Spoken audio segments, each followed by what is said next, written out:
la la la la la la la. And I am. Yo, what's going on, y'all? I'm back on this live stream thing. I'm actually in 10 minutes early. It's only because I wanted to test today. Today, I am also streaming on another platform. New platform alert. New platform alert. I am now on Behance. So now it's some more complicated sites that I'm on to confuse everybody with what's going on. So I know it's probably already been stressful. Like, damn, Jay, we already follow you on a bunch of different platforms. Now we got to follow you on another one. Listen, I'm trying to keep these views going, baby. That's what I'm trying to do. I'm trying to keep these views going. Sometimes I got to be on this site and that site because, people be, halfway showing love. I get on Facebook, y'all come in and halfway show love. So I got to jump on another site to make sure the love is fully reciprocated, or however that word is, on every site. So as you can see, what we're doing today is working on a customer's design. As you can see, you probably know who this character is. Especially if you're around my age range in the 90s and early 2000s. We used to watch this cartoon back in the day called Wild Thornberries. If you remember Wild Thornberries, it was basically about this family that used to do a lot of traveling in the jungle, if I'm not mistaken, because it's been so long since I've seen it. And they used to have like this wild little boy with them named Donnie. Now, I don't remember this show quite well. I just remember Donnie was always he never said nothing. He was almost like Tasmanian Devil. He just was, making a bunch of noises and jumping all around, but we didn't necessarily know his purpose. But he has a new purpose today, and that's to help a nigga out on a design. So look at you, Donnie. Now you are useful. You are useful to me. Not sure if you were useful to that white family you were with, but now you're useful to me, young brother with the dreads. So if you already have been watching my tutorials, you already know the way that I put together cartoon designs. If you just look at this very well, you can tell that this is all line work. But see, I usually do the line work with the pen tool and the curvature tool, but this line work specifically, if you want to see the way I did this line work, what you want to do is go follow me on Behance, Behance, and just search my name, J Damage, Jaydamage. And you can actually find my area. So what you want to do is to actually subscribe. It's a paid subscription if you want to see the way that I put this line work together. I put this line work together specifically on my iPad Pro, on Adobe Illustrator for iPad Pro. So if you want to learn how to function on that on the iPad Pro, then I probably can give you a one-on-one tutorial with that, but it will cost you if I am going to be working with you one-on-one. But without further ado, let's go ahead and get started. Let's make sure that I'm live on each site. Before I get started, I'm live on YouTube, as I can see. YouTube, I'm live. Trovo, I'm live. Let me see. Twitch, I'm live. And Behance, we in the game. Shout out to Behance. It says my video quality is good. Shout out to Behance. I don't expect nobody just to be coming and checking me out. They probably have no clue who I am at this point. But y'all gonna get to know me, because I'm here to take over. I'm not here to, just be a person existing. I'm here to be one of the top guys in this live stream and graphic design thing. So without further ado, let's go ahead and get started. Now, what we want to do is inspect the project first. Let's make sure that we did not miss any details. And I can already see a detail that I missed. I had a line through his pants signifying that these are pants. Let's put that in there. Not really sure how I forgot to do that.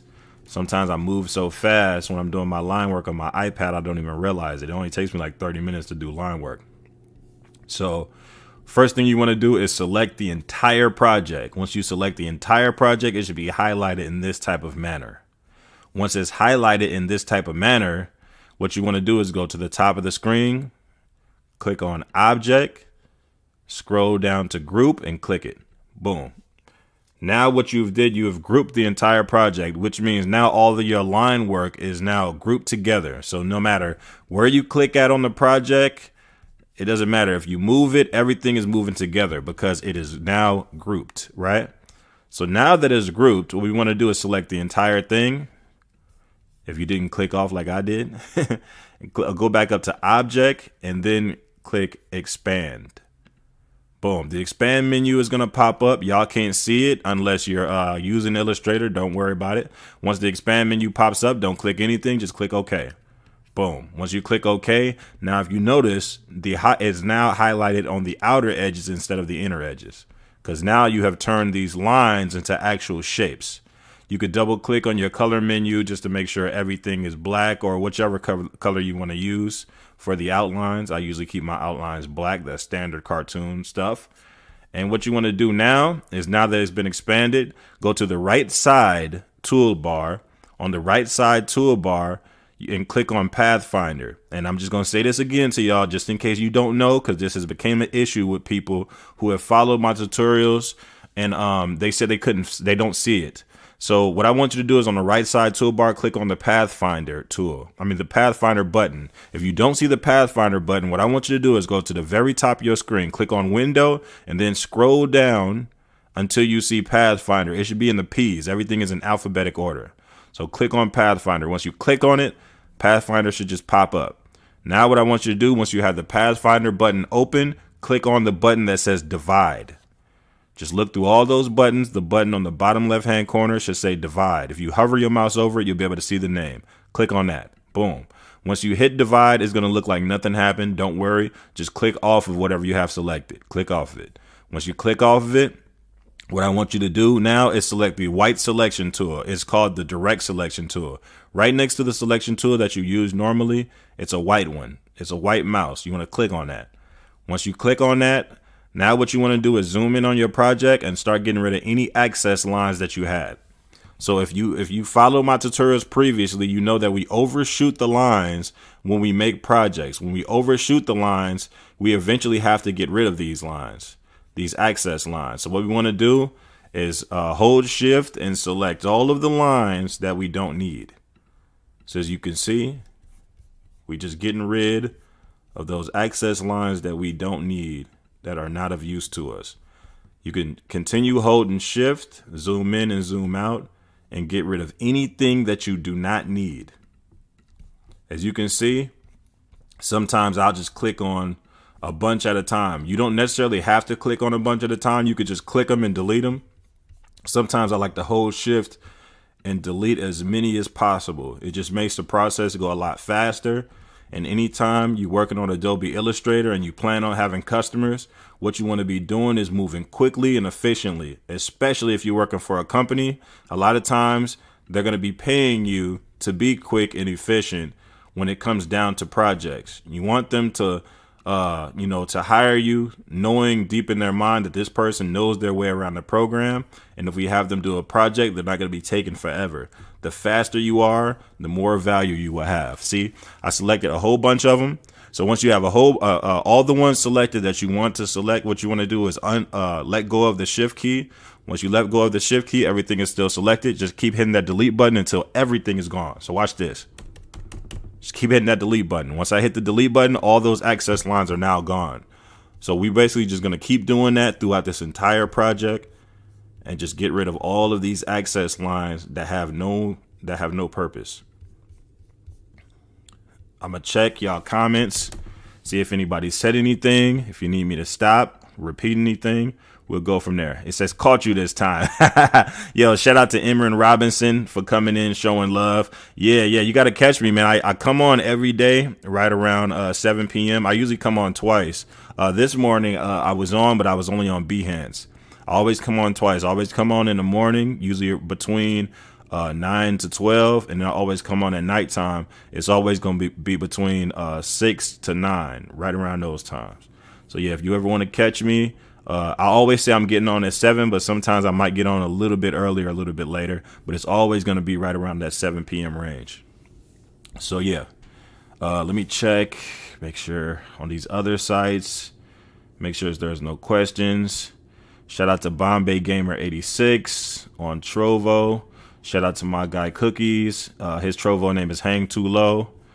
Shout out to anybody. I seen 2 people watching on Behance. Shout out to the new people on Behance, and shout out to everybody on Twitch.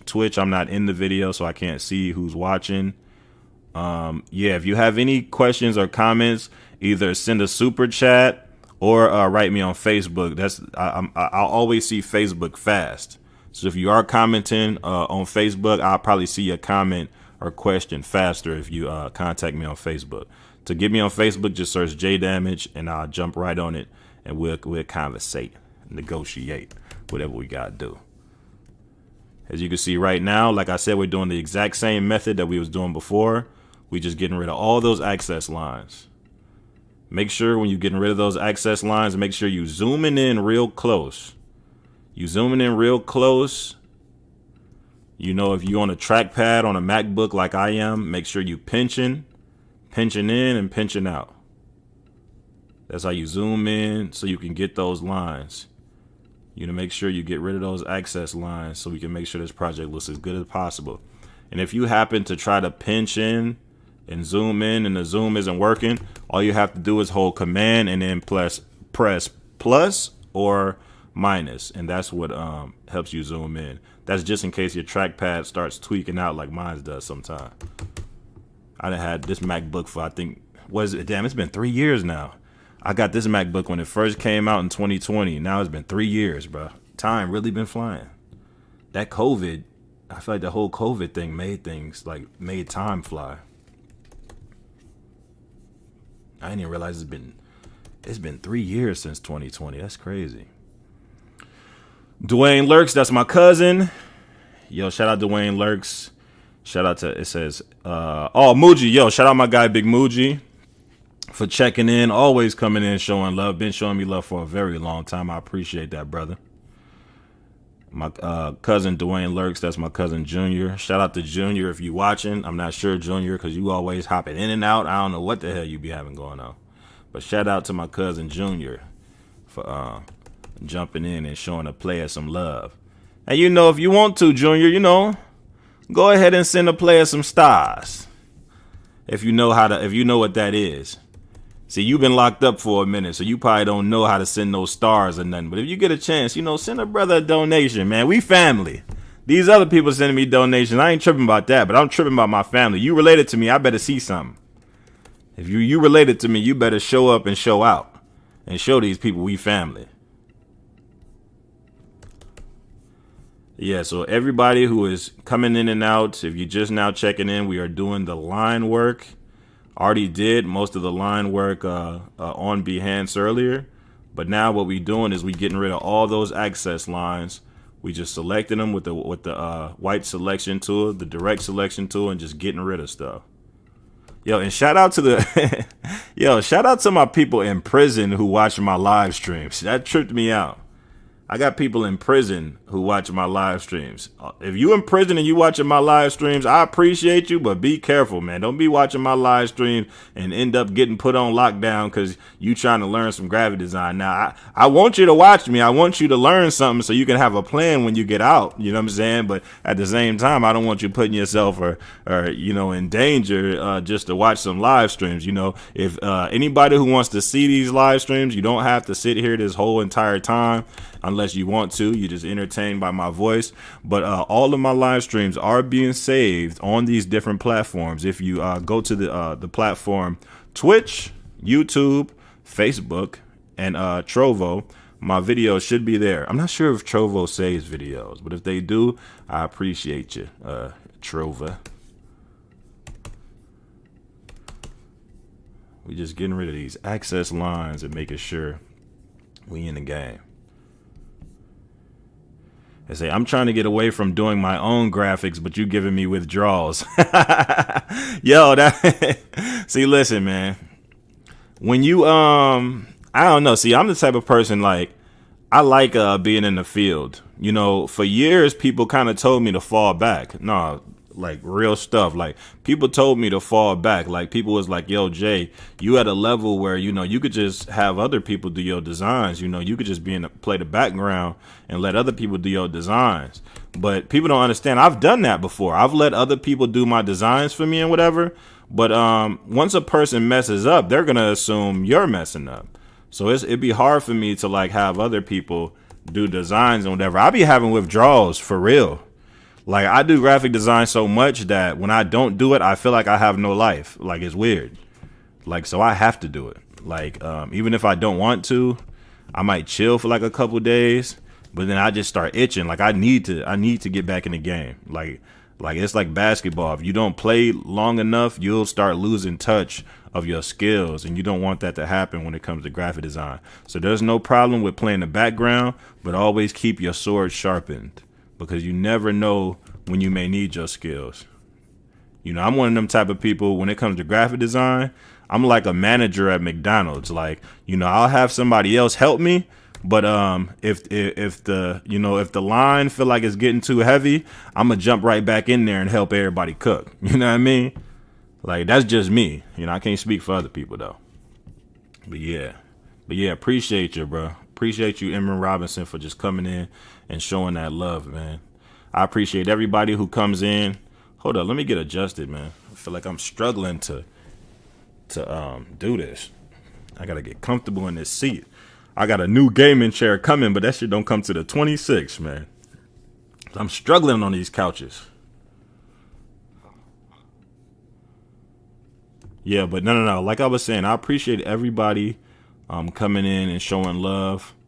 Because like I always tell y'all don't have to sit here through this whole goddamn thing. But because if you just want to wait to the final result will be here once the video is finished. But I just appreciate y'all always coming in, showing love, and, you know, keeping a brother motivated to keep doing this. Because this ain't easy. I tell you that. And if anybody wants to get into live streaming, understand it's going to be some hoops you got to jump through, you know, to get the right quality. And, you got to get the right camera. You got to have the right computer set up. You know, you want to make sure you're on point, you know, before you start streaming. Make sure your internet is on key, you know, make sure your bit rates and all that, you know, and you have to pay. Yeah, that's another thing that if you want to run on multiple platforms like I do, you got to pay to do that. Well, I know on Streamlabs you have to pay. I don't know these other platforms. I just know Streamlabs. I'm not like an OG streamer or whatnot. Okay, let's check. We all good. Boom. Yo, shout out to everybody that's coming in and out on Trovo. What does that say? Initializations. Yo, shout out to you. It's chilled. Shout out to you.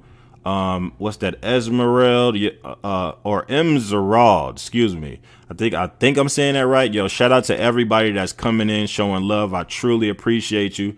If you just now coming into this video, everybody on my different platforms, Twitch, Trovo, YouTube, and Behance. Right now, I'm just doing the line work of a customer's design that I worked on earlier on Behance. I'll zoom out so y'all can see it. If you ever seen the show, excuse me, I don't know why I keep wanting to say Rocket Power. I keep getting Rocket Power vibes when I look at his face. But no, this character is actually from Wild Thornberrys.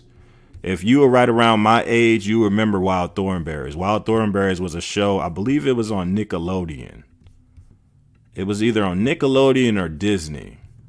And basically, I'm just, he wanted me to basically make this character, but he wanted the character to be relevant to the song that he's doing. This cover specifically is for a song.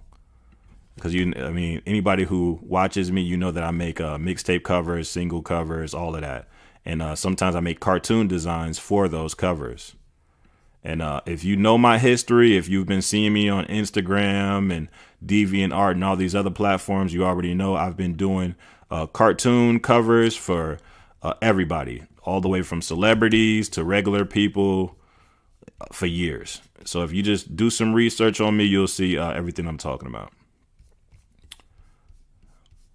So right now I'm just getting rid of these access lines, and trying to remember is a struggle too. That's why I always recommend, if y'all do ever do what I'm doing as far as working on these type of designs, always say try to start and finish all in one go. Because sometimes when you do like what I'm doing, you'll forget things.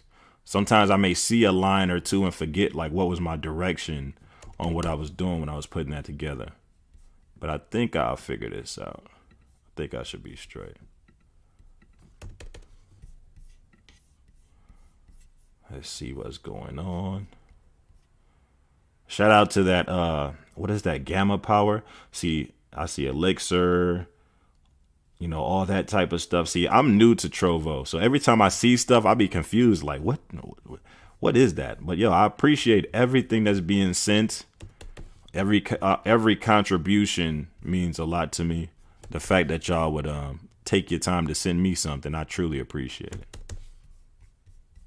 Okay, where was I at with this? Okay, so I have this shoe out the way. We just want to get this other shoe. Now, once we get done with doing this line work, well, getting rid of all the access lines, we go straight into coloring.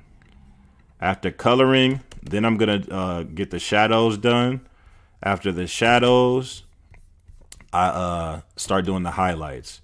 Now, every cartoon process or cartoon design, especially when you design it on Illustrator, it doesn't always have to go this type of way. You could have whatever method you want to do.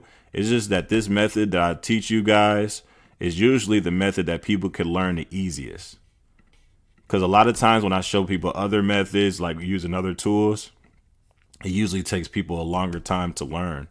But I always tell people, I've been doing this for so long, I feel like I could teach anybody. I feel like if I'm one-on-one with somebody, I could teach you how to create cartoons in a day.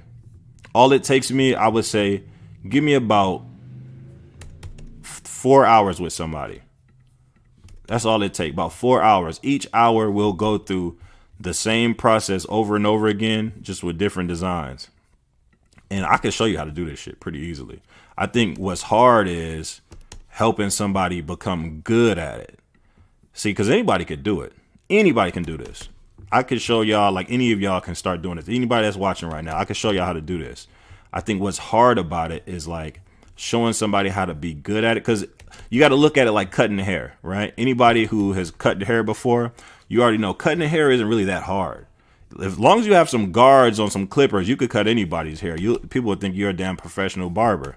But see, putting a fade in somebody's hair is different. If you are, like with black people, we have like high fades and shit like that. Like if you want to style somebody's hair, everybody within every culture should know this. Like if you want to put certain styles in people's hair, like it goes beyond just knowing how to do something. It takes a certain level of skill to do that. Just like how fast I kind of just ran through this while I was talking.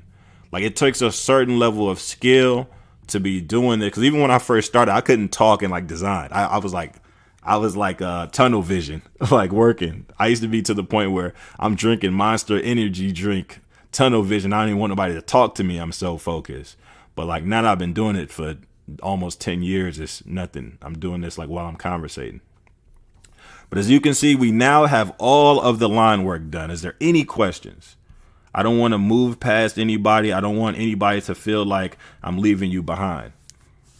It said, I was pirating. Imran Robinson on Facebook Live is saying, I was pirating Illustrator all these years. Found out this morning it ain't as much as I thought. Shaking my head. I'm really playing myself. No. Bro, okay, so a long time ago, you could just buy Illustrator. I think it was like a one shot. And actually, and it costed, I think, a lot. I can't remember the price of it, but I used to do the same thing a long time ago. But see, that's the thing about all of that pirating shit. It would make it to where you're not really taking it serious when you pirate and all that. That's why I always encourage people not to do that. Because when you buying it, you coming out of your pocket buying it, I feel like you value it more. You take it more serious. It's an investment. It's an investment into something that you really, truly want to learn. And you also can get the updates and things of that nature. I always encourage people not to do the pirating thing. And plus, the program won't work right when you pirate it. And then, everybody did. I feel like everybody did it back in the day, like, way back when. But I always say nowadays, never do that because you would just make things worse. And, and really, I'm telling you, like, it doesn't cost that much if you just getting one like thing. Like, so if you just getting Photoshop or you just getting Illustrator, it doesn't really cost that much. But if you are getting the full package, like what I have, oh yeah, it costs a lot. I want to say it costs like 50 something a month. And that 50 something a month may not be a lot to some people, but to some people, that's a serious bill. That's like a phone bill to some people. They like, I'm not about to pay 50 something a month just to make some cartoons and logos and shit. But, it's all about what your preference is. I actually make money from it, so it makes more sense for a person like me to do it. But everybody isn't making money from it, so I can kind of understand where people like, why am I paying for this if I ain't, getting paid? But you know what I'm saying? But listen, I'll always encourage people to, if you are going to get into it, figure out what you're going to get into and then start paying for what you want. Like one of my homies, he doesn't do cartoons and Illustrator and stuff like that. He just does Photoshop with the mixtape covers and all that. So I told him straight up, just pay for Photoshop. Don't pay for nothing else. I think if you just pay for Photoshop or just Illustrator by itself, it's like $10 a month, bro. It's like, everybody got that. I don't even want to hear no excuses. But yeah. Okay, so if anybody that's watching, if you following me at this point, what we're going to do now, we're going to start from where we're at. As you can see right now, we have the line work completed. What you want to do is zoom in and make sure you didn't miss anything. Before we go to the next step, make sure you zoom in and make sure you didn't miss any excess lines. You want to make sure you didn't miss any excess lines. So zoom in. Make sure everything looks like it's on point. Everything looks like it's on point to me. So before we get into the next step, what I want you to do is grab your selection tool and select the entire project, just like we did earlier, right? Select the entire thing. Now, what I want you to do is go to the top of the screen, click on Object, scroll down to Live Paint. Scroll down to Live Paint. Once you get to Live Paint, click on Make. Boom. Once you click on Make, now you have prepared your project to be colored. See, Illustrator doesn't function like Photoshop. You can't just click on a paint bucket and just color something in. The project has to be pre-prepared to do that unless you're stacking colors on this program, right? So now that we have everything prepared to be painted, the way that you will know that you followed this process that I've been showing y'all correctly is click on your Live Paint Bucket tool. If you don't see your Live Paint Bucket tool, click those three dots on the bottom left-hand corner. Click those three dots and find your Live Paint Bucket tool. But if you see your Live Paint Bucket tool right there on the left side, just click on it. Boom. Now, one of the first things that I always personally do is color in all the blacks. So obviously, we want him culturally to look like a black kid. So what we're going to do is color his hair black first. Boom. Boom. And all we doing is just clicking in. Nothing special. We just clicking all of the colors that we need. So we have his hair. Let's get all those lines. If you see those open lines like that, that doesn't mean that you did anything wrong. They just need to be colored in. Color in the hair, color in the dots on the eyes. And let me see, does anything else? Oh yeah, color the inside of his mouth black. Inside of the mouth is usually black on characters. I'm trying to think, is anything else? I can't remember like what my thoughts was when I was designing this. I think I just wanted that black. I don't think I wanted anything else black on the project. Yeah, I think it was just that. Okay, cool. So right now, all we doing, right now, once we colored in all the blacks, we're going to do the shadows, right? So somebody is blowing me the hell up. Let me put my phone on silent. My apologies, y'all. Okay, so now that we have that, this is what we want to do. We're going to add shadows. So what I want you to do is start a new layer. To start a new layer, click on the plus button on the bottom right-hand corner. It's right next to the trash can, right on the bottom. Click on that plus button. That's going to start a new layer. Before we get into the shadows, let me make sure there's no comments or questions. I don't want y'all to feel like I'm ignoring you.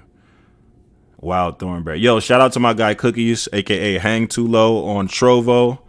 He said Wild Thornberry. Yeah. That's what this character is. This character is the dude Donnie from Wild Thornberries. Shout out to my guy Big Muji for sending me those stars. Shout out to anybody that's sending donations. I appreciate you. Shout out to my guy Diz. He's Brandon Montgomery on Facebook if you want to follow him. Actually, this cover that I'm making right now is for him. I'm not gonna make the whole cover on here. I'm just doing the character because I'm also gonna be doing 3D words and stuff. And to do all of that, that's gonna take forever. I just want to show y'all the character. But yo, shout out my guy Diz Does for coming in, showing love. Shout out Cookies for hitting like on Facebook too. And let me make sure Twitch, make sure nobody's saying nothing. I don't want you to feel like I'm ignoring you. And I think we good. Yep.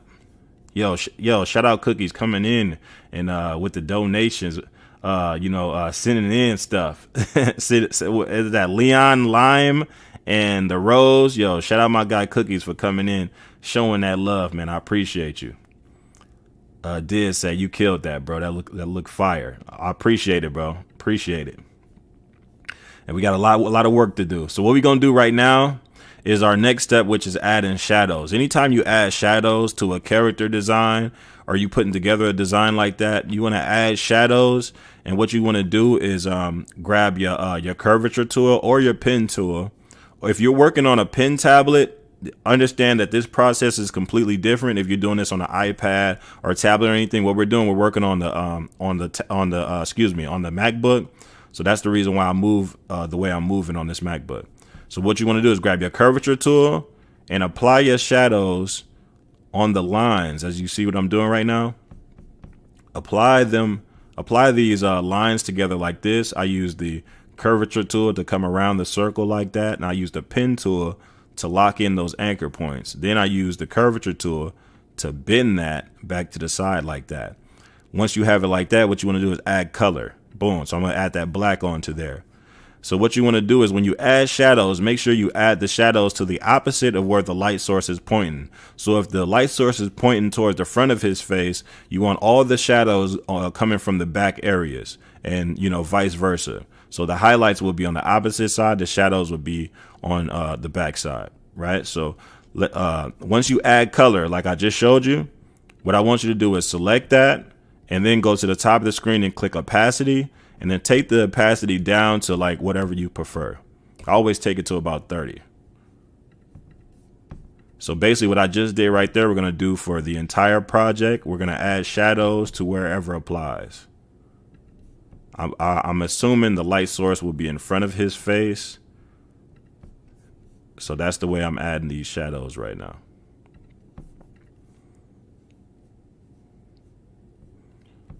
It say, I'm going to grab it now. I'm going to need the brushes from you. Yeah, bro, if you need those custom brushes from me. Hold on. Siri coming on out of nowhere. But Imran, I think I'm saying your name right. Imran, if you need those custom brushes from me, what I want you to do is email me at jay.damage@yahoo.com and just put in the subject brushes. And what I'm going to do as soon as I get up off of here, I'm going to make sure I email you those brushes and whatever. And if you need help opening those brushes on Illustrator, just let me know. I'll try to walk you through it real quick. Yeah, I like to give out cartoon brushes for free, man. I don't like that whole charging for cartoon brushes thing. I never liked that. I always thought that was like very fishy to me because most of the cartoon brushes you see people selling, they're literally like, number one, they're very easy to make. And it just always felt scammy to me. I just never liked that. I always felt like, yo, people should just give these away. Like, this doesn't feel like they should be charging for these. But, to each his own. I'm not going to knock nobody's hustle. You selling them. It is what it is. I just tell people all the time, if you want those same cartoon brushes that most of these people are selling, just inbox me. I'll send them to you. It's not that serious. And you ain't got to send me nothing. I don't want no money or nothing. I'm not struggling for no money. I always tell y'all that. I appreciate the donations, but I'm not hurting for them. All right, as you see, if you're just now jumping into this video, right now we're adding shadows to Mr. Donnie. In this case, Diz Does character for his single cover. And also, if y'all want to hear any of Diz Does music, all you really have to do is just search his name. But he has his music streaming on iTunes, literally all the platforms, Spotify and all that. All you have to do is search his name, Diz Does, DIZ DOEZ. I think it's DOEZ. Let me make sure. No, it's DOES. Excuse me. It's DIZDOES. Diz Does. That is the rapper that we're making this cover for right now.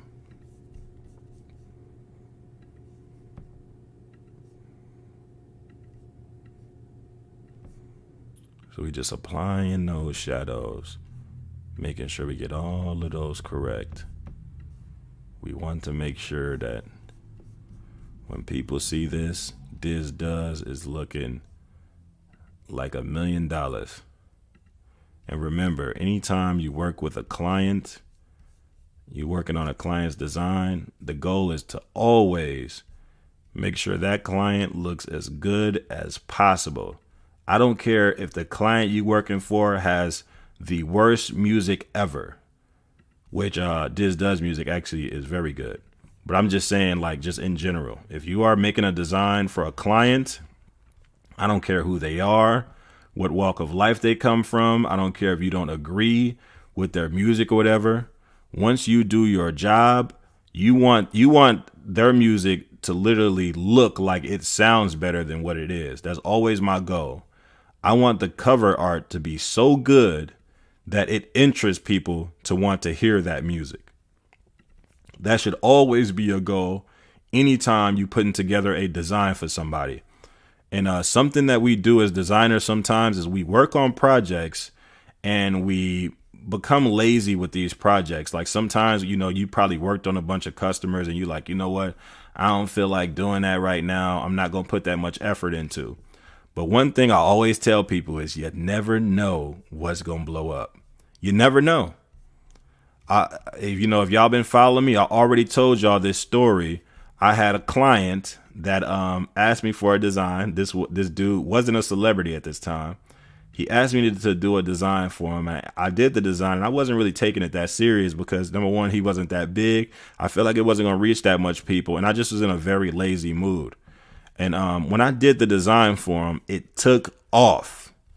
I'm talking about it took off. Like the project went absolutely crazy. And I regretted it so much because I feel like I did not put my best effort forward in that design. And every time I see it, I just regret it. And I always tell people, go hard on everything you do because you never know what might be the one. You never know what might be the one. You may create something, thinking nothing of it, and this could be your big break. You may become famous just off of this design that you just made. So I encourage anybody, if you ever get to the point of making designs for people, just make sure you're going as hard as possible every design because you never know. It's a couple. Y'all think that's bad. It's a couple designs I regret, man. I remember I did a design for this is a long time ago when Gucci Mane got married to Keisha Kayor for the first time, and I did a cartoon design of both of their faces. The cartoon design was good, but I just felt like I could have did so much better, dude. I wish the person I am today could have did that design. I feel like it would have been so much more impactful. But shout out to Gucci Mane's wife, Keisha Kayor. I remember she showed mad love. And she came straight on the post on Twitter and showed love and was like, this is dope or whatever. And I actually got some followers from that too. So shout out to her for doing that. I don't even think she even knows she did that for me. But shout out to her for doing that. And I also did a flyer for an event that she did, and she promoted the shit out of that flyer. So she's a real one. She's a real one. I don't know what other people's experiences is with her, but she showed me mad love. I was like, I see why Gucci married her, dude. She's just a good person. Just from what I'm seeing. I don't know her personally. I'm just saying from what I'm seeing. She just seemed like just a good person, bro. Let me go back to my page, y'all, and make sure I can see y'all comments. It say bet. Yeah. Shout out to Emran saying bet. Appreciate you stopping by, Brody. Yeah, shout out to Initializations for coming through, man. for coming through. Shout out to everybody that's new, that's just coming through. Some of y'all have never seen me before. Y'all have never seen me built a design before. But yo, I'm letting y'all know that everything that I do, I could teach y'all how to do. And even if I can't teach y'all how to do, I always say, just try it. Just try it, man. Let me put some peer pressure on you. Just try this design stuff out. You might like it more than what you think. I always tell people, if you was one of them type of kids that liked art in school, oh, you gonna love this. You're going to love this, man. And I know sometimes a lot of us get discouraged because within our cultures, you never see nobody do it. If you are a Black, Hispanic person, a lot of people within our cultures, you don't really see doing graphic design like that. But I'm telling you, man, like, you'll be surprised. You'll be surprised once you get into the field. You may really like it. Just try something new. You may really enjoy it. But if you don't enjoy it, I'm always here to get that check. You could always just pay me. If you don't want to do it, you could just pay me to do it. It is what it is. And another strategy is when you're making shadows on a character, one of the strategies you can do to like cover more area. So like, let's say you wanted to cover more area in making a design. Sometimes what I'll do is let's say I wanted to start from the leg all the way to the foot. So I'll start here and I'll just do one long line throughout this whole thing. So just create these anchor points like that. Let's go. That's an anchor point right there, and then right there. So basically, if you see what I'm doing, let me turn the color off. Basically, what you see what I'm doing is I'm just adding anchor points to those main parts. And then basically what I'm going to do is I'm just going to merge everything all together. Make those anchor points, boom, boom. And then what you do is take the curvature tool and just bend that everything until it takes shape. You want to make sure those lines are within those black lines right there. Do not let those get on the outside because it would not look right once you get to the ending of this process. See, just to cover more ground, I'm just making adjustments. But you see what I just did on there? I got all of that selected.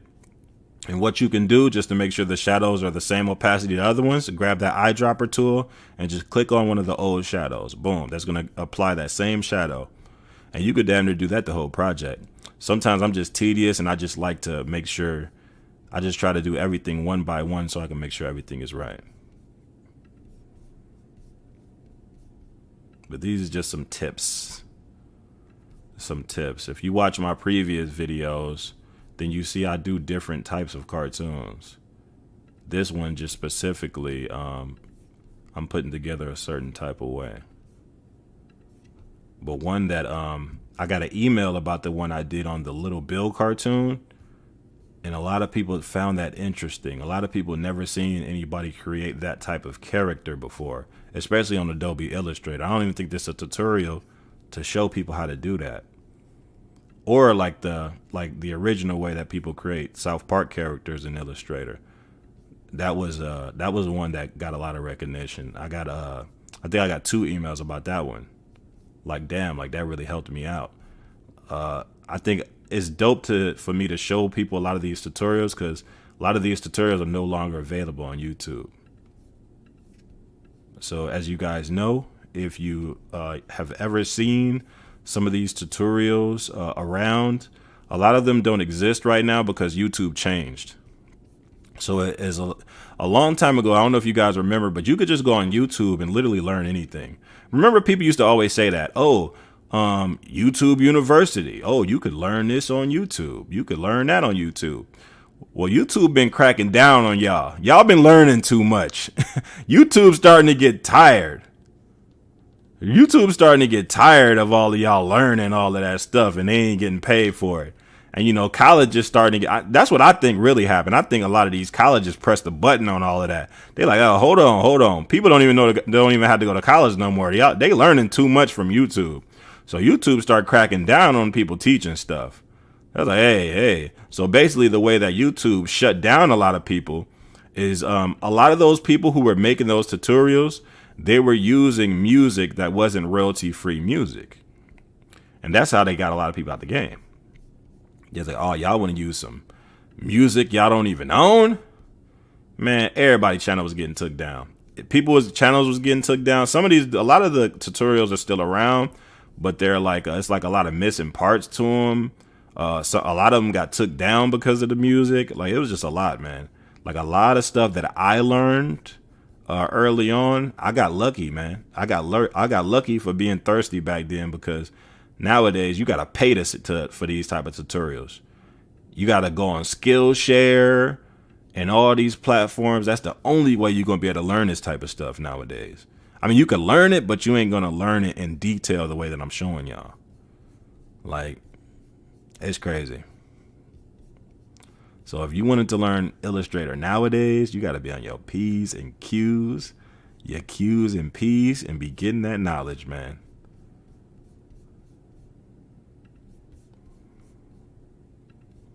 Let's see where we at. Let's turn the color off. Let's get that taken together. Boom. Boom. Come back around right there. Boom, boom, boom. Let's go around. And I'm just cleaning up. You want to be very clean when you're working on somebody's project. You know, a lot of times you don't want to work on somebody's project and half-ass it.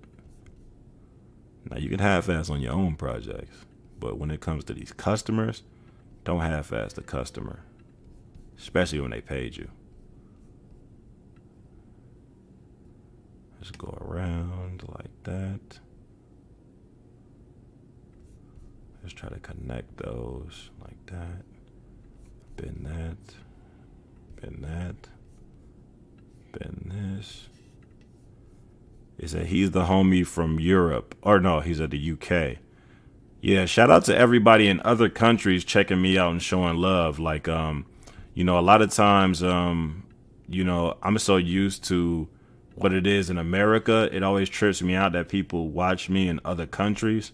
Yo, so shout out to everybody in other countries coming in, showing love. You know, my people in the UK, my people in Jamaica, my people in Africa, you know, my people in Russia, you know, my people in all these different countries that come in and just show me love and respect. I really appreciate you guys. And y'all the reason why I'm even doing this, because y'all already know I've been doing graphic design for years, playing the background, and I can easily go back to the background anytime. I don't have to do live stream. I just thought it would be cool to show a lot of y'all how I do this over all of these years. To see some of my work, all you have to do is search J Damage Designs on Instagram, and you can see some history of some designs that I've created. I have, I think, 1,000 designs on Instagram by itself. That's not including all the other sites. That's not including DeviantArt, Facebook, Twitter, you know, all that other type of stuff. So I have a lot of work and a lot of customers from all over the US and in other countries. You are not watching an amateur. I've been doing this for a very long time.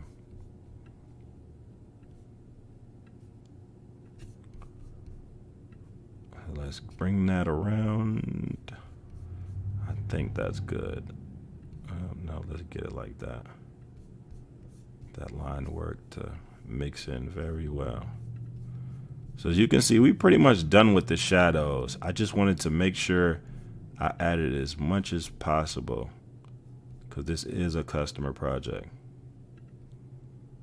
Usually, you know, I kind of run through these, but when it's a customer project, I like to take my time and make sure it's right.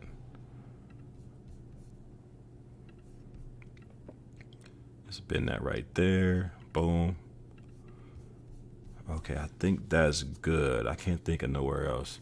Just to show y'all the progress of what we've been doing, I'm going to turn the shadows off real quick to show you. So this is what it looks like with the shadows off. See that? You see how empty it looks? So then once you turn the shadows on, it's a very big difference. I feel like now you can see like the, you know, how the shadows like affects the the way that it looks overall. You know what I'm saying? And the crazy thing is Wild Thornberrys, they don't put, I don't think they put shadows and highlights on their characters unless they're in like the dark or something. So what we're gonna do, we're gonna go ahead and go to the next step. Let me check your comments, make sure nobody said nothing new that I need to respond to. Nope, I see the comments, but I don't see nothing new to respond to. I'm checking the different sites. Shout out to everybody on Facebook. Shout out to everybody on YouTube. Shout out to everybody on Trovo. Shout out to everybody on Twitch.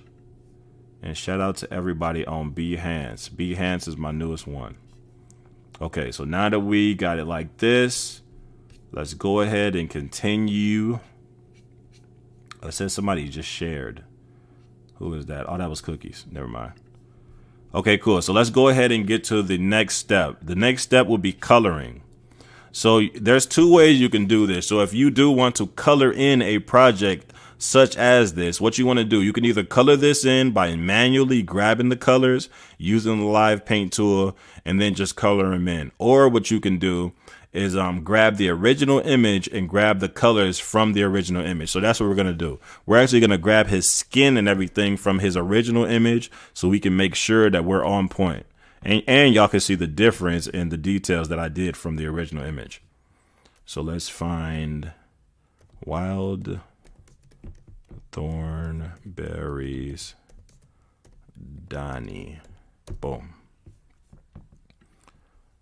Okay, I'm already finding his pictures. I want to get the original animation cell so we can have his original color.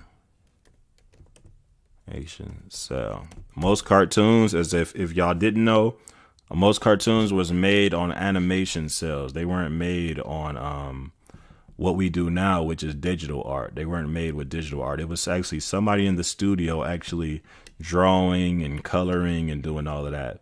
Now, Wild Thornberrys isn't that old, so they may have did that digitally, but I think it is that old.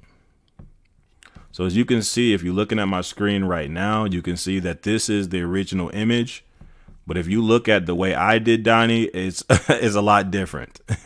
It's a lot different. If you look at his eyes, the body and everything, I did mine's very custom. I went with a similar idea, but not the exact same. As you can see, his hand, he's in the same motion, but it's not the same. His eyes, the teeth, the tongue size, even the hair is a lot different. It's longer. And he actually is wearing clothes. If you remember, Wild Thornberrys, Donnie's was not wearing clothes. So we're not going to say that what I'm creating is Donnie. This is just in the same motion and look as Donnie.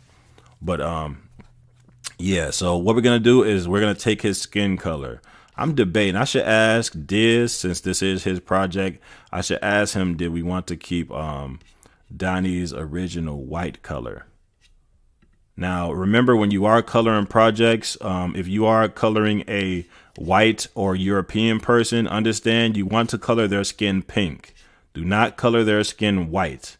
A white person is classified as white as far as their race, but their skin isn't actually white. You don't want to color their skin white. It is more of a pink, a pinkish color. When you color a black person, do not color them black. You want to color their skin, a brown. For a dark skinned person, you want to color it a dark brown. For a light skinned person, you want to use more of a light brown or beige. And for a light skinned person, as if they're mixed with white, a lot of times you want to use this exact skin color that I'm using right now, which is the pink.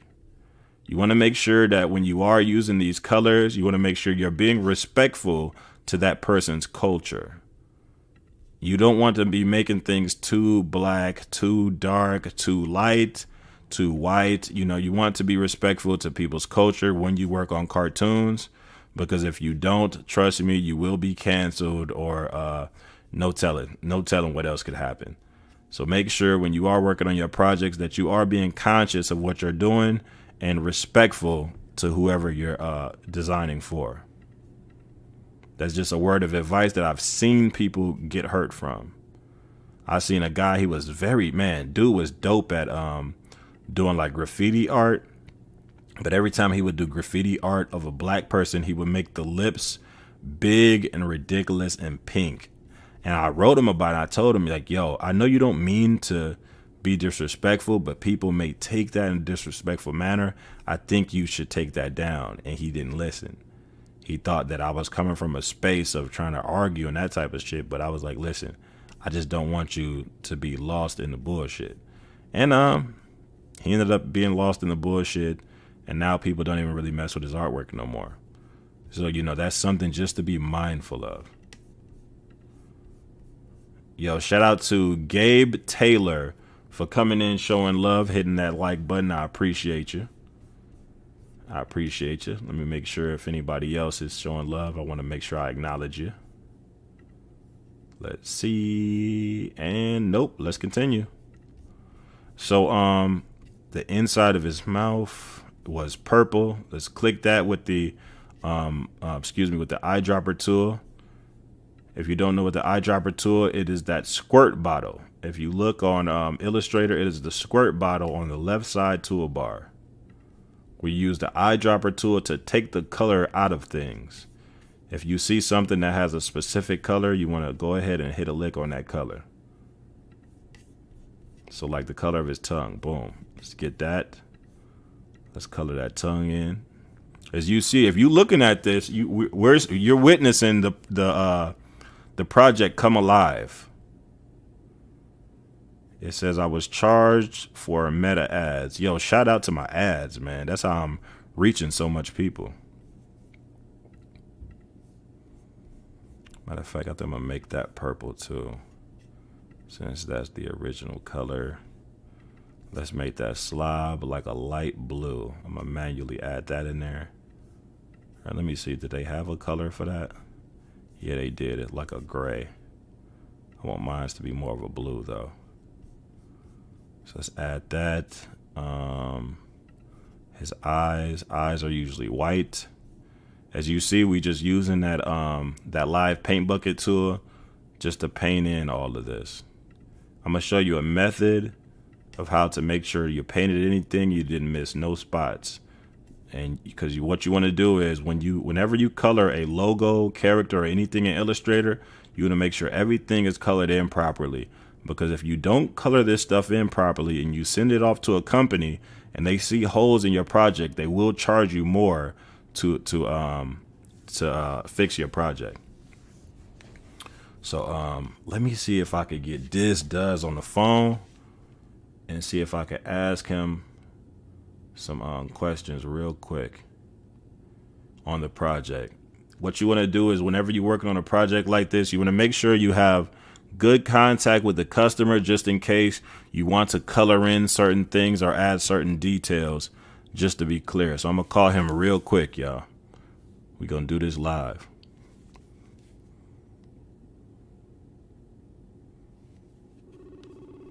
See if we can get him live.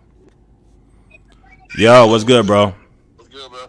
I got you on live, so don't say nothing crazy. I just wanted to ask you some questions about the design before I move forward. Okay. Okay, so just looking at the Donnie that we created, did you want to keep Donnie in his original form? Like, did you want to keep him with the original colors? Because I got him wearing like a tracksuit or whatever, and like I just wanted to make sure I was going with the color scheme. Like, did you want the cover to have a specific color scheme, or were you just open to whatever? I think I'm pretty much open to whatever. Yeah, I'm looking at your. I want you to definitely make his skin a little darker. Okay. Make his skin a little darker. Yeah, I'm looking at it right now. That's fire, bro. Yeah, I appreciate it. That's fire, bro. Yeah, you killing it, bro. That's nice.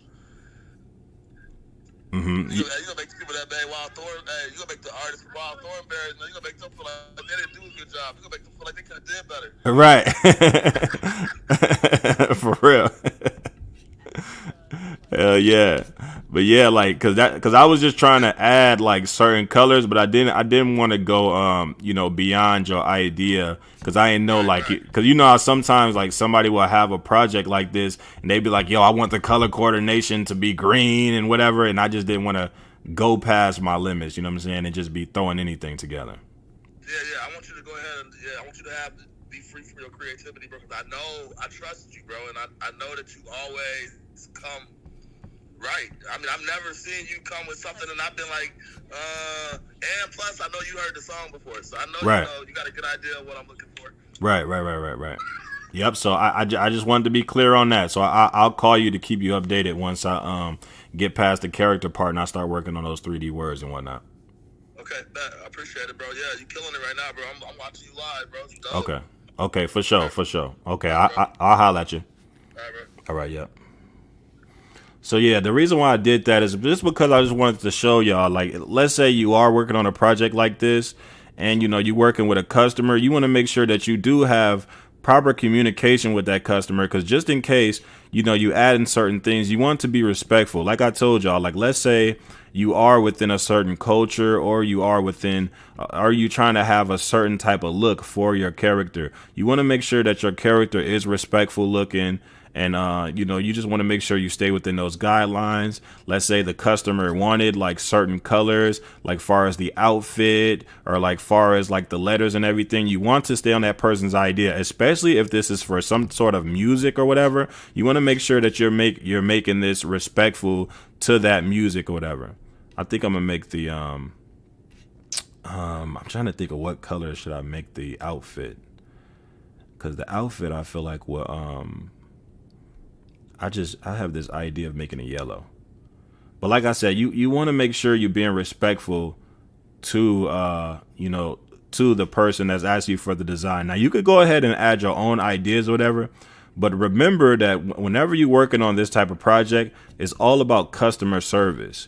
You want to create what that person is asking for. You don't want to get too off into your own ideas and try to tell people what you think looks good. Now you can tell people like, hey, you can make suggestions like, hey, I think this idea looks good and I kind of want to stay with this specific idea. But at the same time, you have to be respectful to what that person wants, because at the end of the day, that person has a specific vision of what they're trying to put out to their audience. And you want to make sure you don't disrespect that. You know what I'm saying? I just want to be very clear on that, because a lot of times when a person is paying you, it's not about you. Now, if you're not being paid, if this is something a person gives you full creative control with, then that's different. You can go ahead and add whatever and do whatever. But at the same time, I just want to make sure that y'all have an understanding of that, because that can make you lose money. It can make you lose money when people start finding out that as a designer, they'll tell you to create something and you'll create what you want to create. I used to have one of my designer homies do that to me a lot, and that used to irritate me. I used to tell him like, hey, I want a mixtape cover of me with fire all around or something like that. Next thing you know, he'll send me a cover that looked completely different than what I asked. You know what I'm saying? So you want to make sure you have that communication and that proper understanding with that person. Like right now, if he contacts me and say, hey, change this, change that, then I'm going to make sure that I do whatever I have to do to change that. And see, as y'all can see, I missed one of the access lines. If you miss one of the access lines, don't worry about it. Just choose your white selection tool, click that access line, and delete it just like that. So what I was thinking is having his outfit to be black and yellow, almost like the what you call that shit, almost like the Bruce Lee vibe. I don't know why that's going through my mind right now, but if that doesn't work, if that don't look right, we gonna go ahead and take that off. I'm just freestyling here. I'm just shooting from the hip. Let's make sure. No, it's a dropping gems. Yo vids really be beyond the tutorial. Yeah, I just try to really show y'all a lot, like because sometimes like it's certain things you can teach people, but then it's certain things you have to learn from experience. Anybody could get on this video and just tell you, hey, do this and do this and do that. But actually working with a customer is a completely different experience. It's like the army. I mean, no, let me not say that. Excuse me. No disrespect to anybody in the army, but I'm gonna frame it like the way that they frame the army. You know, people can tell you, hey, join the army, join the military, whatever, whatever. We'll train you. But until you're in the field, you won't really know how things really are. You have to get into the field. You have to really get your feet wet and get your hands dirty to see what things are really like. Now, when it comes to graphic design, you want to make sure you properly learn this. You want to properly learn what it's like in the field. Because most graphic designers, they're not going to show you how difficult it really is to deal with a customer a lot of times. You know, every customer isn't like this does. Some customers are very, very hard to deal with. And not only do you have to be a great designer, you have to be a person with great communication skills. That's something that's the internet can't teach you. Having great communication skills will put you on a higher level when it comes down to being a designer, because you have to know how to talk to people. You have to know how to deal with people. One of the biggest downfalls for a lot of people is they get these type of projects and opportunities and they don't know how to talk to people. Some of y'all get high and drunk and you handling business in a very unprofessional manner. You can't expect people to want to pay you and be dealing with you if you're always under the influence or just handling yourself like a jackass. You want to be handling business clean and professional when you're in this type of field. So that's just some extra tips I'm just laying on y'all. Okay, let me see. I'm seeing some notifications. Shout out to Jordy Bro coming in, hitting like. I appreciate you. Everybody that's coming in and out, you know, showing love from high above. I appreciate you. Shout out to whoever that is watching on Behance. Y'all is holding on to dear life. I ain't think nobody was going to be on Behance, but I appreciate you. So, should I keep these shoes white? I feel like these shoes should be black. I feel like I should keep them black. Anytime you put in black on a cartoon design, you want to use that dark gray. Do not use the exact black, because then people won't be able to differentiate. I think that's how you say that. They won't be able to differentiate the difference in the colors. So you want to use that dark gray so people can tell, okay, that's black. Especially when you add highlights. Or if you're dealing with a printing company.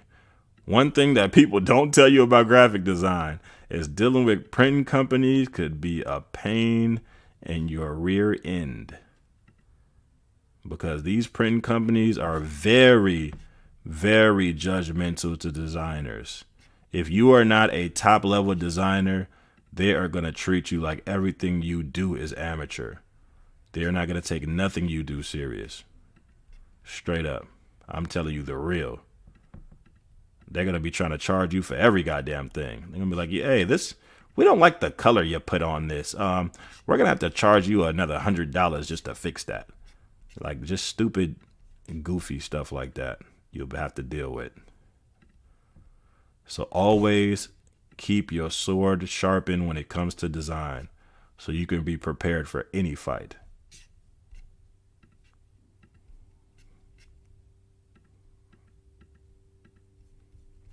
As you just now jumping in on this video, as you can see right now, we are just adding colors. I showed y'all how to lock in all the line work and basically add everything together. Now what we're doing is adding color to the design. Right after we add this color, we will be going to the next step, which is adding highlights to a design. Right now I'm just doing a lot of clicking. Whenever you add in color, you're doing a lot of clicking. Now understand there is another method to add color. I don't have time to show y'all, but I will tell y'all very quick. So if you want to add color to a design like this and you have the skill level, I wouldn't recommend this for people who are new, because a lot of people who watch me aren't good at Illustrator. A lot of y'all are new. If you want to add colors, you could also basically create the colors as shapes behind the project. And then what you can do is right click and arrange them to wherever you want to put them. I would never show y'all how to do that on an early tutorial. It'd just be too I feel like it's too early to teach people that, especially anybody who does not have experience with Illustrator. It will confuse the hell out of you. But people who already know how to use Illustrator, you already know what I'm talking about.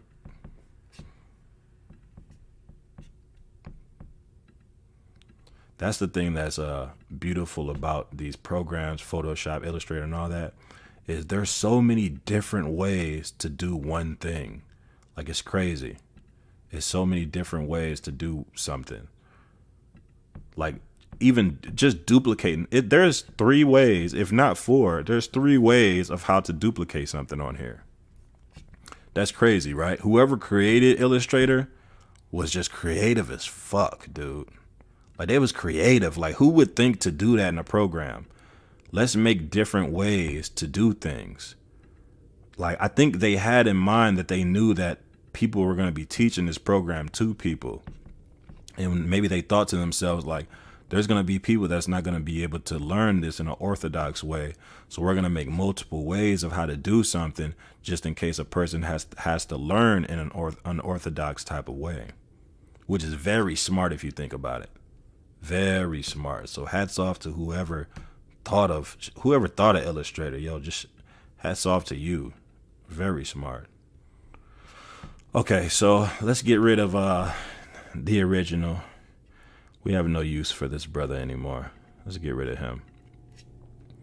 So what you want to do with your shadows, remember, you can change your shadows to different colors. So I want to show y'all right quick. So let's unlock our layer that has the shadows on it. Select our shadows, and you can change your shadows to different colors. Like, let's say we want to change the shadows to yellow. As you can see, it has a different vibe when we change it to yellow, almost as if the sun is reflecting and things of that nature. I always stay with black because we're representing shadows. Now, what I do sometimes, especially when the shadows are on skin, I usually change it to a soft light. So what you want to do is you want to click on your transparency tool on the right side of the screen. If you don't see it, do the same thing as you do with the Pathfinder. Go up to the top of the screen, click window, and look all the way down, scroll all the way down till you see transparency. Click on that, and that's how you get the transparency menu. So what you want to do is click on whichever part that the shadow is on the skin. I'm going to click right here, which is the ear and the cheek, and change that to soft light. Scroll down to soft light. Click that. Boom. Once you click soft light, it will look like the skin is actually changing colors. And I want my shadows on the skin to look very similar to the skin. So just look something like that.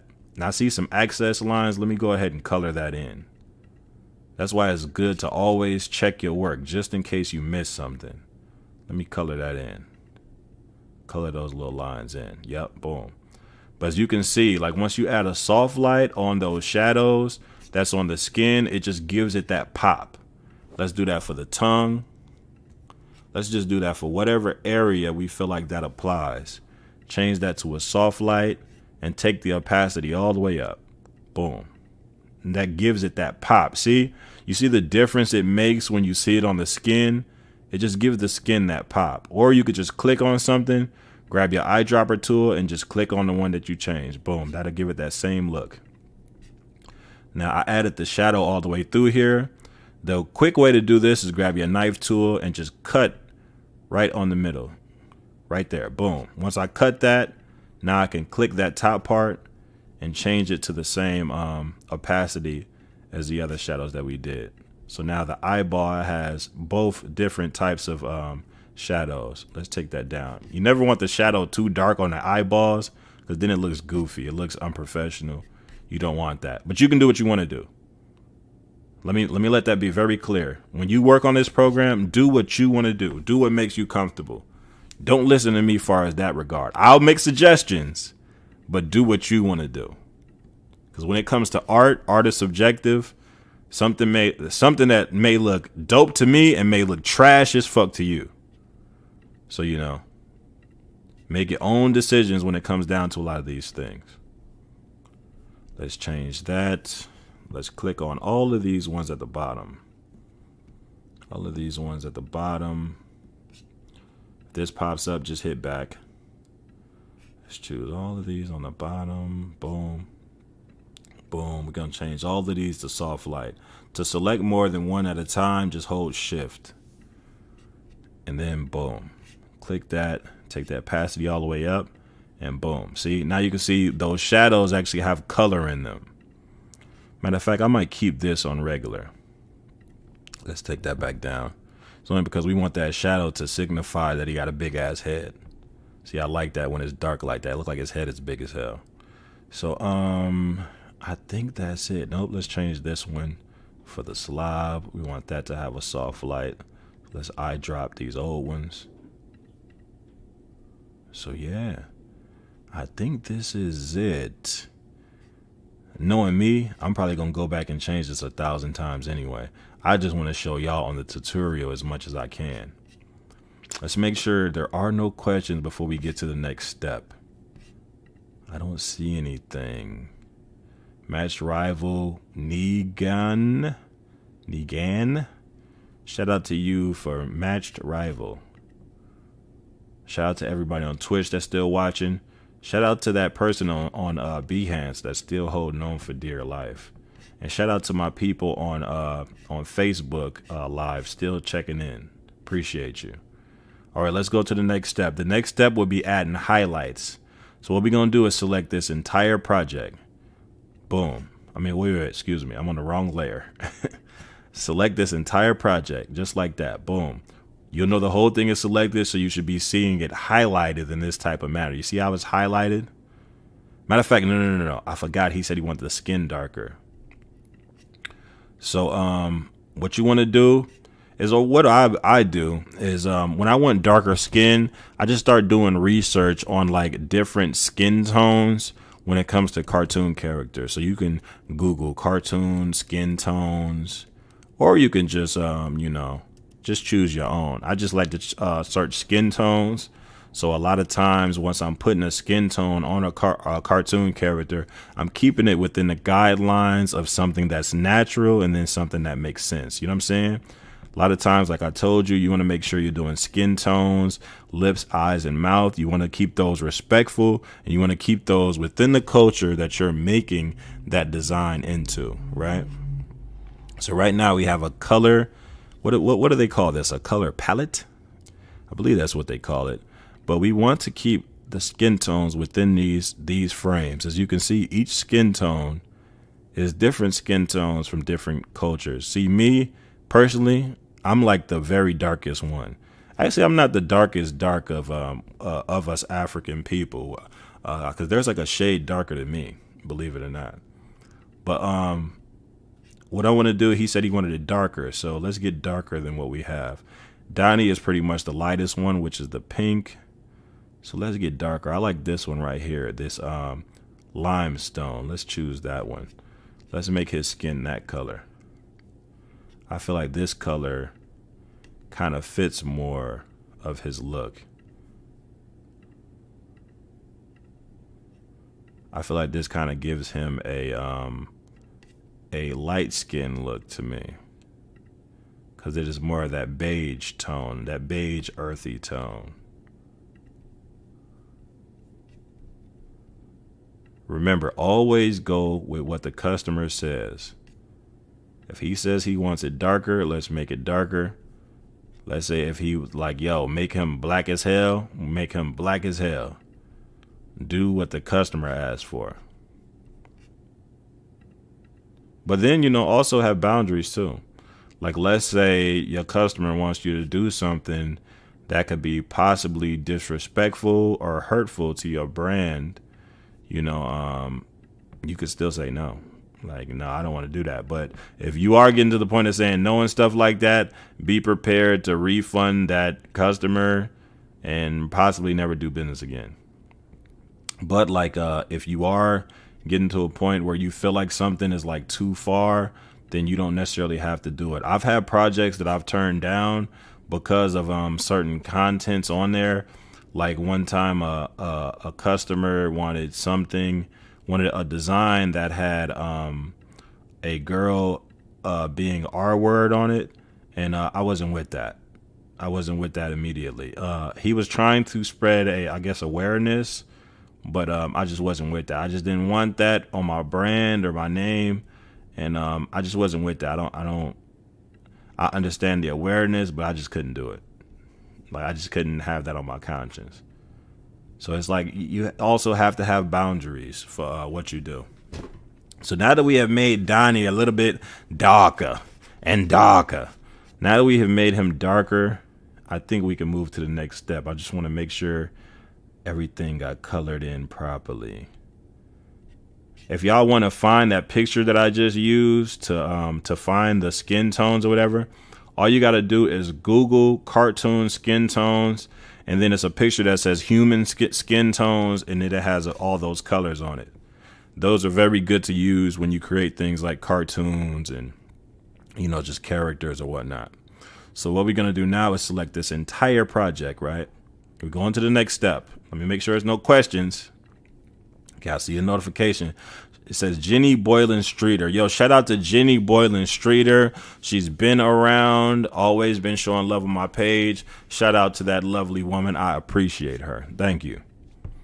We're going to the next step, though. Select the entire project. Once you have the entire project selected and highlighted in this sort of manner, what you want to do is go to the top of the screen and click on Object. Scroll down and click on Expand. Boom. Once you click on Expand, the Expand menu will pop up. Remember, don't click anything. Just click OK. Boom. Once you click on OK, now we are ready to start adding highlights to the project. Now, there's so many ways to add highlights to the project. What I'm going to be showing you guys today is how to add highlights with the knife tool. So once you get to this point, we're going to start adding those highlights to the edges of the character, not exactly those white spots. We're adding just the highlights with the knife tool.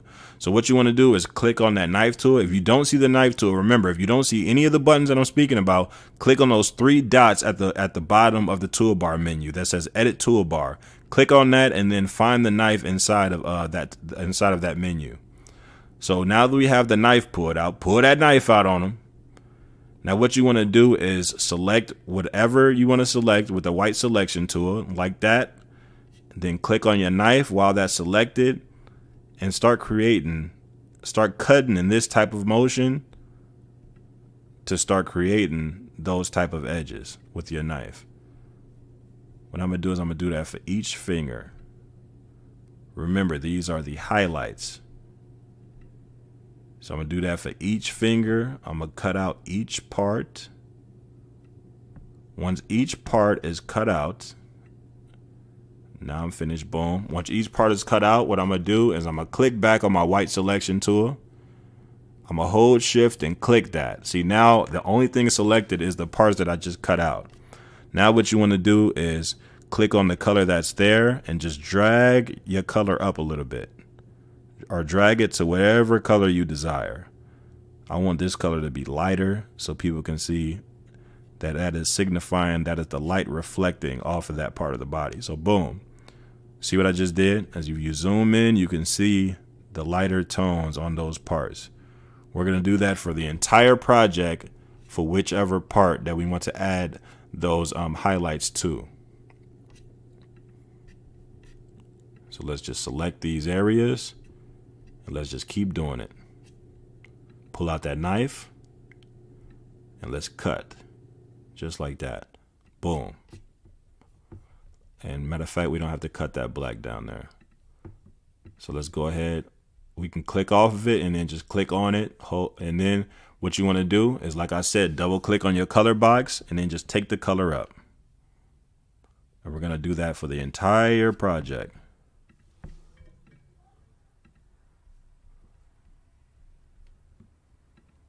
Now, this is usually the part that takes the longest for me, I want to say, is because a lot of times, believe it or not, doing projects doesn't take me long. Detailing takes me long. Because a lot of times I'm the type of designer where I'll always think of things as I go. Like I'll think of, okay, cool, this would look good if this had this on it, this had that on it. I'm always thinking on that type of level. And to each his own. If you see something that you feel like needs some improvement in the project, do whatever you have to do to make sure that project is at its best. You want by the time when people look at your project, it is extremely good. Some of the best advice that somebody gave me, and if you're watching this video or you're watching this video as a playback, I'm gonna give y'all some very good. Yo, shout out to who is that? Oh yeah, shout out to Cage Akuma TTV for, I think I'm saying that right. Shout out to them for for following me. I wanted to give you guys some advice that really helped me out in my journey in doing graphic design, right? Some of the most helpful advice that somebody ever told me when it comes down to putting a design together is every time you make a design, make this design so detailed and so unique that it can't be recreated. And even if they do recreate it, it's still not the same feel. That's the way that I move with every project that I create. I want to make sure that I'm going so hard on this project that if somebody tried to recreate it, it's going to feel like it's impossible. You want to make sure every design that you make is impactful. When somebody sees it, you want them to look at it and be like, wow, I have to recreate that. You just want to make sure everything you do is at its best. Do not slack on these projects because you never know what's going to take off. Remember that. You never know. You may make a design tomorrow and it ends up in the hands of a celebrity. Boom, you somewhere a millionaire working on thousands and thousands of dollar projects. So you never know. So always take your time and make sure you're doing your best. Because I missed my opportunity. But if y'all do the right thing, y'all may not miss y'all's. Y'all may not miss y'all opportunity. And I'm telling you, you do not want that to happen. It's one of the worst feelings ever. One of the worst feelings ever, man.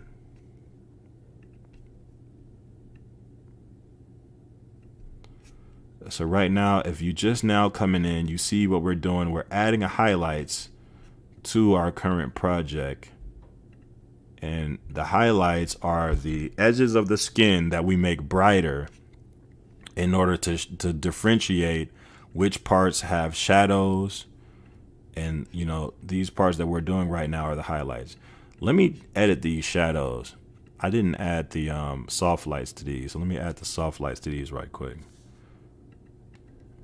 I think I was talking so much I end up forgetting. I end up not seeing what I was doing.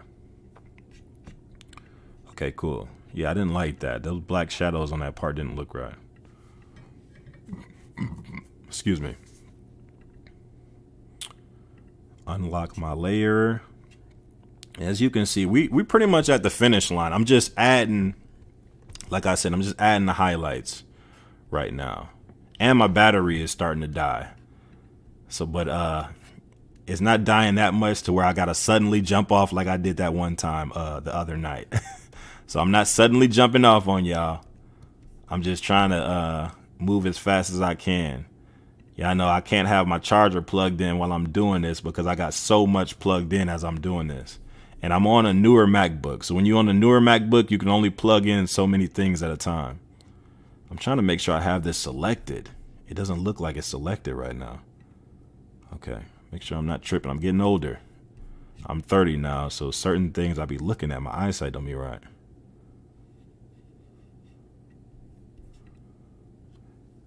They say, I love art and graphic design stuff.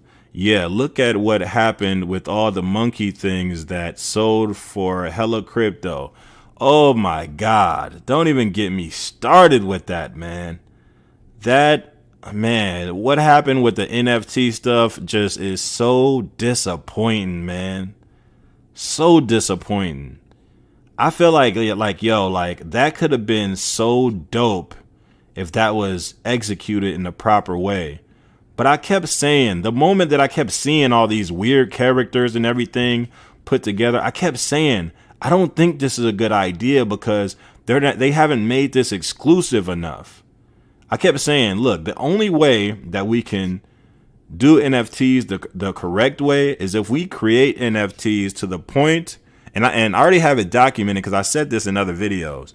We need to make NFTs to the point where you can only get them in one space, and you can't screenshot it. You can't, we just need to figure out a way to make them more exclusive.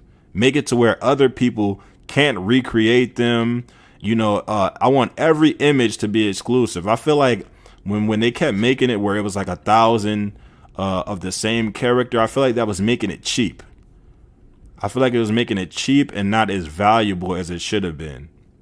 Like, I feel like there should have been way more exclusivity in the way that things was being designed. I feel like they should have even made it to where you had to be approved as a designer to even create an NFT. I feel like NFTs, there should have been so much more precautions with putting them together. But I feel like people was so hungry to make money that they was just throwing shit together.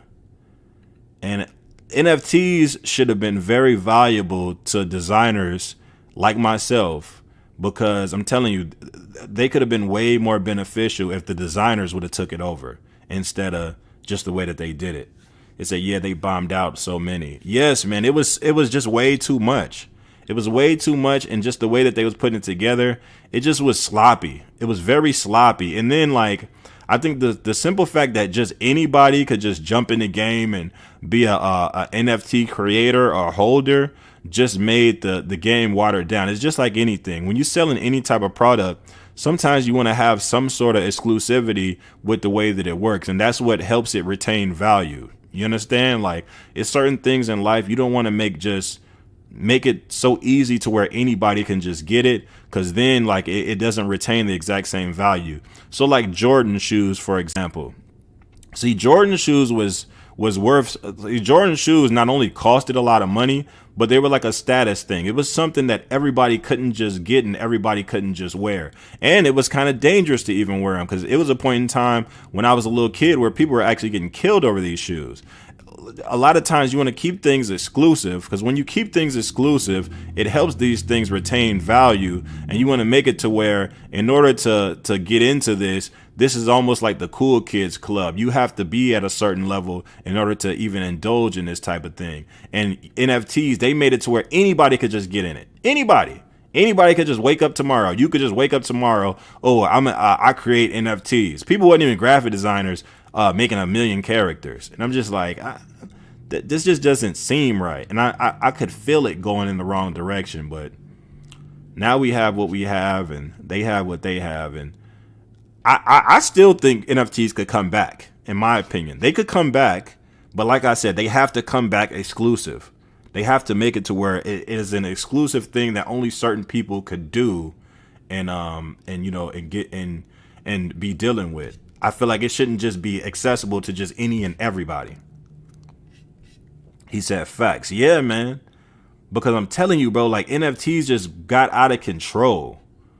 It just got out of control. I liked the direction it was going, because, man, like, at first I was like, yo, this is going to make a lot of people a lot of money because of just the way that people look at it. But then the scamming came. And this is why this is why I hate scammers. Scammers ruin everything. It's only because, look, scammers always take things too far.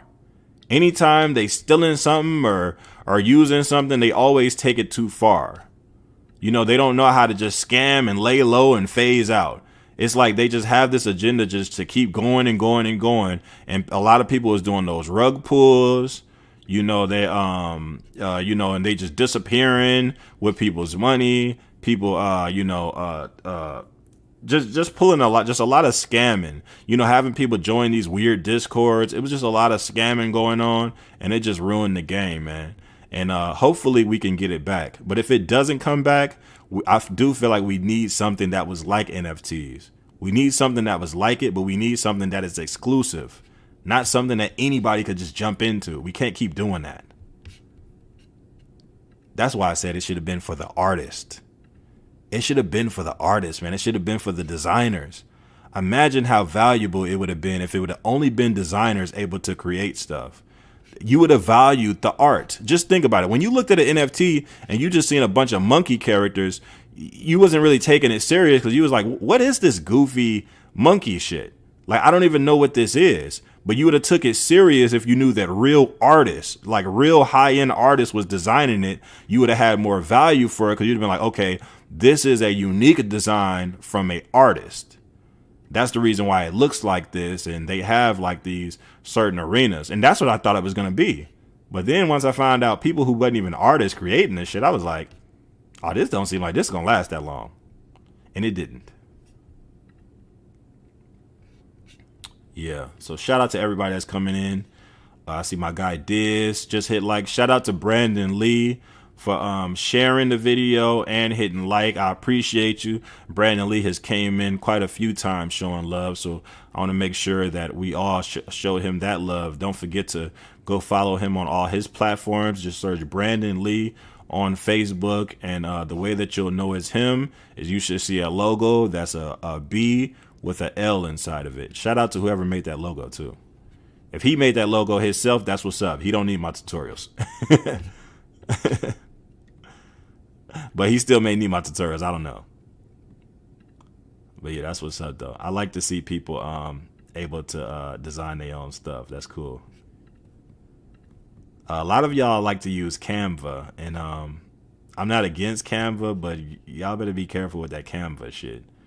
Always have like this weird feeling that one day Canva is just gonna come back suing people or looking for money, because I think Canva is cool with y'all making designs on there, but you know, after a while they might pop up and be like, hey, we seen you make $1 million off that logo that, you know, you used our templates for. You know, we gonna need a piece of that. But I don't think Brandon Lee is using a Canva, just to be clear. I'm not talking about him. It says Victor Ledoom just hit like on my photo. Appreciate you for coming in and hitting like, showing that love. He said, "Oh brother, tell me about it. There's so many on there posing as female graphic designers that are stealing other people's work." Listen, I did a whole segment on that. It says so many scammers. Tutorials are good because everyone has different styles and techniques. Yes, everyone does have different styles and techniques. And I feel like that's the way that you can always identify if a person is a scammer. Because a lot of times, see, one thing about scammers, and I always tell people this, to identify a scammer very quickly is by looking at the consistency of their designs. You know, if you look at the consistency of a person's designs, you'll always notice that a graphic designer, even if they make different designs, there's always some sort of consistency in the way that their designs look. See, a lot of times you don't see that consistency in a lot of people's designs, especially if they're a scammer, because they're still in pictures. But see, if you're a person that's already up on game, you're going to know, because you're going to be like, okay, most designers have like even if they are different, they have like a certain consistent look when it comes to their designs. So you want to pay attention to that. But yeah, the scamming game, man, I hate that scammers came to graphic design. They could have went anywhere in the goddamn world, but they decided to come to graphic design and sell cartoon pictures of people. Which a lot of scammer graphic designers are going to disappear, because now that AI art is around, there is no use for a lot of the scam graphic designers, because like now, like I mean, people have figured it out. Like, I mean, you know, I mean, now we have AI art. There's no use for you. So, you know, that's the good thing about AI art to me. It's going to phase out a lot of those people. I can make you a cartoon design, just send me $40. You get rid of that real quick. Scammer styles are inconsistent and have so many different drawing and shading techniques. It's really odd. The AI art is weird. See, AI art is weird, but I feel like AI art could be useful for a graphic designer that really knows design. I feel like AI art could be good for reference images and things of that nature, but it is very fucking weird. You will see some very weird images in AI art where I'm just like, what is going on? This is like some nightmare art or something. Like, for real. Like, I did a video about that on TikTok, and it got like 5,000 viewers on it. It was crazy. But I was just showing people like how weird AI art is. Like, AI art is weird. Like, you will see some weird images. If you just get one of these AI art apps like what is it called? Like Dream by Wumbo or something like that. Yo, you will see some creepy stuff. Creepy stuff. Like this is what computers draw. And computers is some evil machines to even have these creepy thoughts. It says scammers. Yeah, see, scammers. See, this, like I was saying, scammers' styles are number one. A scammer doesn't have a style, so anytime you see them like post stuff, like it's never consistent. It always looks weird. Like just I'm telling y'all, I can show y'all like a scammer's page. A scammer have so many different type of art. You'd be like, man, this nigga is creative as hell. Like, how the hell is they doing this? But the way that you can always tell is, look, when you go to a scammer's page, look at the type of art that they have, and then like look at like the shading, because he just put in the comments like the shading and the technique is different. So a lot of times with this type of art that I'm doing right now, this is called vector art. When you see somebody create art with this type of technique, these are usually called vector designs. When you're doing these type of vector designs, these are put together on programs that deal with vector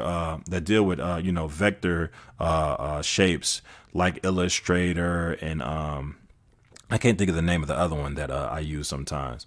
But and then they have what they call raster art. So if you see like a cartoon and the cartoon's shading is more realistic looking, that comes from like Photoshop and just different raster based drawing platforms. So if you see like too much of a shift in designs like that, that's when you should start questioning, like, hold on, something isn't right. Like this person is that creative to where they're literally just jumping from Photoshop to Illustrator, from Photoshop to Illustrator to make this. And then like some designs are going to look extremely detailed. And then some designs are going to look like they're not like really detailed like that. Like, then that's when you'd be like, okay, this is maybe a scam. Something may not be right with this. So yeah, you could, if you really pay attention to that, you'll be able to see the difference. It said, I love vectors because there's no loss of quality, no matter how big or small you scale it. Yes. Wow. You the first person that ever came in and said that. Like, it's rare that people know that. So, like I tell people, when you see vector designs are not raster based. You know, they're not like JPEG, PNG, but you can get JPEGs and PNGs if you export on Adobe Illustrator. See, if you notice, when you look at this picture of Donnie, no matter how close I get or how far I get, the quality remains. You don't see no difference. See, I'm getting super close right now. You see how close I am? You can see that corner so clear. The image is not changing. The quality is not losing. That's because this is a vector-based platform. When you building shapes on here, this is not raster-based. Now, you can build it. You can put raster-based things on here, but I mean, it'll be freaking pointless. You could just do that on Photoshop. But when you're working through Illustrator, everything is vector based. Anytime you're going to be doing higher quality things, like let's say if I'm making you a business logo, let's say you want to be like Walmart and get a big ass sign of it, or let's say you just want to do like higher end stitching for certain things. You want to be using a vector based program. Now, if you are creating a design in Photoshop, and if you want to do higher quality things with it, you want to make sure you're exporting it in a vector-based format, like a EPS, like a SVG, and just any type of vector format once you export it, just so you can make sure you can do higher quality things with it. But yeah, yo, that's like the first time somebody ever came on here and never said that. Yo, shout out to Cage Akuma TTV for being on point. Yo, you are on point. Like I don't think I've ever seen anybody come in and know that much. Yeah, you can go from a small sticker logo to a billboard with the same image if it's a vector. Exactly. There's just a higher range of things you can do with vector-based designs. You know what I'm saying? When you're doing vector-based designs, it's just so much more you can do. It just opens you up to a bigger world. And that's actually the reason why I got into Illustrator, is only because I used to do logos on Photoshop. And just like a lot of y'all, I just was going online, finding templates and putting them together, and all these fonts, these stolen fonts, and just putting them together until I discovered Illustrator, and they were saying, oh no, you could get way more custom stuff on Illustrator, and you're doing everything in vector based. So I did my research, and that's actually what led me into Illustrator, was to learn that level. And then eventually learning cartoons on Illustrator is what gave me a longer range. And that's the main reason why I try to teach y'all cartoon design on Illustrator, because basically what I'm doing to you when I'm teaching you cartoons, I'm teaching you almost in the format of Mr. Miyagi. If anybody has seen Karate Kid, if you remember, Mr. Miyagi was showing he was having Karate Kid work on things in order to show him actually how to do the karate, right? So basically he was having him painting the fences and trimming the hedges and all this other wild stuff, right? And he never understood, like, you just got me cleaning up. But he didn't realize the whole time that he was being showed how to do the art form. He just was showing him in different ways, in unorthodox ways, in order to have his skills higher than regular. So that's the reason why I show y'all cartoon tutorials, because it's going to give you that range that you need in order to make these different type of designs in Illustrator. So if you follow my everything I do step by step, that is going to give you that range. And we're done with the design, by the way. Yeah, wax on, wax off. Yes, I have a wax on, wax off method. If you pay attention, I mean, not you, but if people pay attention to my videos, it said I use so many different programs for drawing, but they all have different brushes and tools. Yes, they all have different brushes and tools, and I will always recommend for people to find the program that works for you. You know, don't just follow J Damage and go straight into Illustrator and think you're going to be a cartoonist. Find what works for you. Explore other things. Use the strategy that works best for you in order to get the best type of design. Because sometimes people can't learn in this type of fashion, but I always say just try to learn in the way that works for you. Try to learn for the way that works for you. And if you are going to be watching my video tutorials, just make sure you always keep them. I mean, try to learn them, try to walk with me step by step. But once you have these methods, once you know these methods, you don't always have to follow them, but they're good to have, because you never know what type of customer you might get, and you never know what type of situation you may end up in. He said, I started off using GIMP and clip art. Ooh, clip art. You going way back. You going way back. Like clip art. That's what I used to use a long time ago. I think on like my Big Mac, like, cause I had a damn, what was that Mac called back in the day? That Mac computer that like a box. I used to use clip art on there, and I used to make like little videos on that. I found that it's so crazy. I found that computer in the trash. And if I would have never found that computer in the trash, I wouldn't even be doing what I'm doing today. That computer changed my life, that I found in the trash. It's crazy. I had a neighbor throwing it away in the trash. He said, oh, the big fat back Mac. Yeah, that's what I'm talking about. The big one. It was the chunky one, and you would see it at school. If you went to school out here in Indiana, they was at every school. Like almost every school, every library. It was that big chunky Mac. It was kind of round on the edges, but it looked like a old box TV. That was the first Mac that I ever got. I found it, like I said, I found it outside in the trash. My neighbor was throwing one away. Yeah, them things was dope, man. They was dope. Like, I learned a lot on there, man. Like, I learned it because I was just bored. Like, when I was a teenager, I was always just rebellious and bored. And I just learned so much, man. I just learned so much from that old Mac. And the kids of today will never understand how those Macs were. Like, we really valued, I think, Apple products at that time. I feel like nowadays Apple products have become so trendy and goofy, but I feel like back then, if you used the Apple products back then, you would value it so much more. Yo, shout out to my guy Cookies coming back in and showing love. Yo, shout out to everybody who came in and checked out this video. So y'all, this is pretty much the end of the tutorial. I have showed y'all each step of how to put this together. Now I'm gonna go offline and add because you never know when y'all see the final version of this project, it may look completely different, just depending on my mood, because I like to keep adding details, and of course I have to do the titles and everything for this project. But if you watch this and you learn something, I appreciate you. Don't forget to donate. Don't forget to show some love in that comment section. If you do watch this video afterwards on any of the platforms, just make sure you hit like and subscribe, depending on which platform you are. My name is J Damage. What I want you to do to follow all my platforms and hit like on all my platforms and follow all my platforms. Just search J Damage on Trovo, YouTube, Twitch. Now I'm on Behance, and I can't think of all the other platforms. Oh, on TikTok. I'm on a lot of platforms. Instagram. Search Instagram is J Damage Designs. So what you want to do is just follow all these different platforms to stay updated on the stuff I got going on. And we can grow together, y'all. Because I'm still at a low level. Mind you, I only been streaming for about 20 days now. So we going to see how the next we're gonna see how this year just turns out, because I'm streaming almost every day, if not every day, every other day. So I appreciate everybody for coming in and showing love.